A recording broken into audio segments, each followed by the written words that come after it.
మీ mobile లో charging పెట్టేటప్పుడు ఈ 3 తప్పులు చేస్తే ఖచ్చితంగా మీ మొబైల్ బ్యాటరీ పోయే అవకాశాలు చాలా ఉంటాయి. ఆ 3 తప్పులు ఏంటో తెలుసుకున్నాలని ఉందా? అయితే మన పేజ్ అనేది ఫాలో చేసి పెట్టేసుకోండి. సో ఫస్ట్ మిస్టేక్ వచ్చేసరికి ఇది ప్రతి ఒక్కరు చేస్తారనమాట. సో మెయిన్ వచ్చేసరికి చాలా మంది మొబైల్ లో అప్లికేషన్స్ అలాగే పెట్టి మొబైల్ లో ఆన్ చేసి ఛార్జింగ్ పెడతారనమాట. సో దీని అయితే ఎవరైతే ఇలా చేయకండి. దీని వల్ల వచ్చేసరికి మీ బ్యాక్గ్రౌండ్ అనేది ఈ అప్లికేషన్స్ అనేది ఆల్మోస్ట్ డేటాతో పాటు ఛార్జింగ్ కూడా తీసుకుంటాయి అనమాట. సో దీని వల్ల వచ్చేసరికి బ్యాటరీ పోయే అవకాశాలు 100% ఉంటాయి. సో ఈ మిస్టేక్ ఎవరైతే చేయకండి.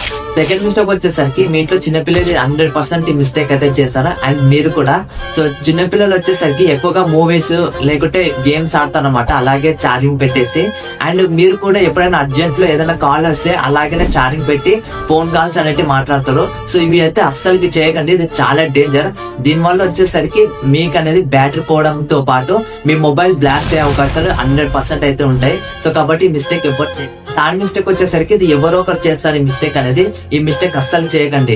సో ఎప్పుడైనా సరే ఛార్జింగ్ పెట్టేటప్పుడు లోపల ఫిక్స్ చేసి మరి పెట్టండి బోర్డ్ లో అనేది, లేకపోతే మీ బోర్డ్ అనేది కాలిపోయే అవకాశాలు ఉంటాయి. మిస్టేక్ ఎప్పుడు చేయకండి, ఇది నేను కూడా చేశాను అనమాట.